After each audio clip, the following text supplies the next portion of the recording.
mask and love just last year. Alright, morning everyone.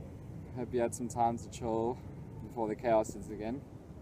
So anyway, I'm going to speak Missing Piece by Daniel Connor, as I believe it's very pertinent to us being first years or people that have changed their degrees, while simultaneously comparing it to written word poetry.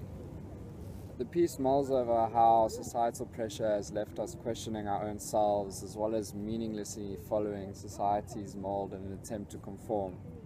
The piece also touches about how striving for this success has left a hole in humankind by using rhetorical questions and a rhyme scheme to imitate the visage of human contentment. Alright, had to pull up a bit of a scenery change because we need to focus on the actual poem now. So I'm going to read lines 1 to 8 and we'll talk about it. You do what you're supposed to do, with no frown or fuss, not because you want to, but because you must.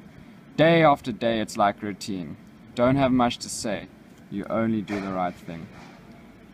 Here in the poem is read, there's a hectic alliteration on the frown and fuss, which makes these actions seem almost condemned. The F sound reeks of danger when said in an authoritative tone.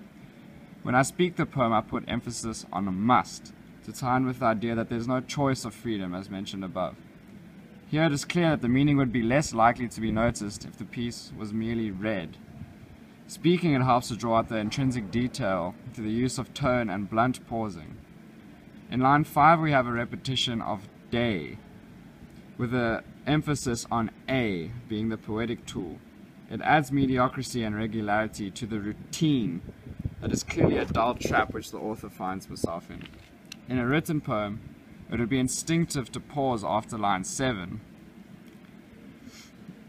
but when spoken, it is clear that the comma is left out on purpose to create the effect of rushed entrapment. Okay, let's move to the body.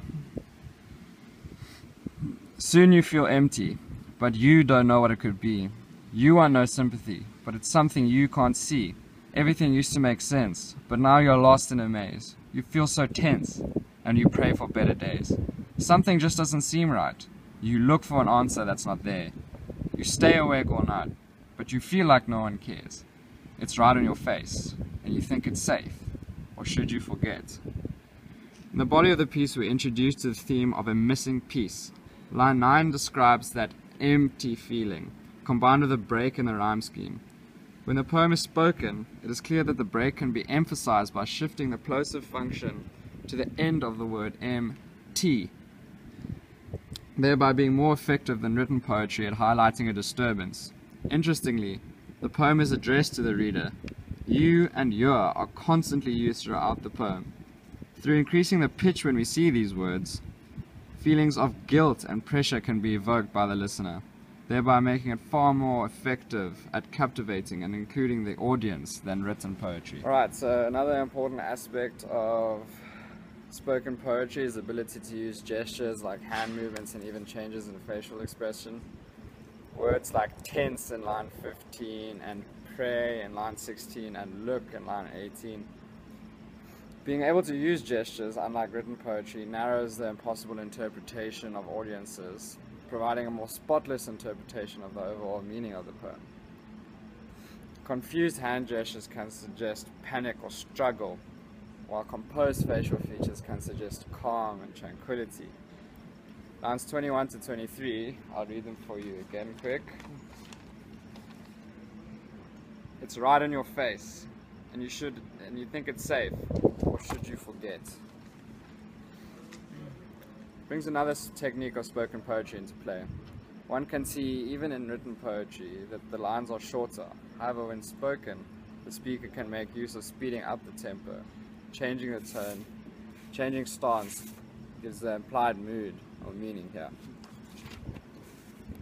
Here I speed up lines 21 and 22 and read them together, making a plosive and drastic change in mood, and made you guys think.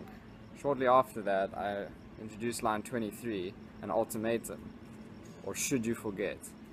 Here it can be seen that speech techniques can be used to change the meaning entirely. Alright, sorry, I'm getting a bit bored and tired of this, so I didn't highlight anything, but I'm going to read the conclusion for you. Things don't seem the same, but what should you do? You think you should change, but change for who? Understanding means nothing to you now. Your heart is pronounced to cease. This should you follow, or find the missing piece. In the conclusion, we are exposed to a flurry of rhetorical questions. In this particular piece, the rhetorical questions tie in with the theme of no escape, as I mentioned in the introduction. Each idea is met with a possible roadblock, i.e. in lines 26 and 27. There's an idea for change, but it is instantly countered with the rhetorical question of whom that change would actually benefit. When speaking the poem, my tone was somber up until the final line.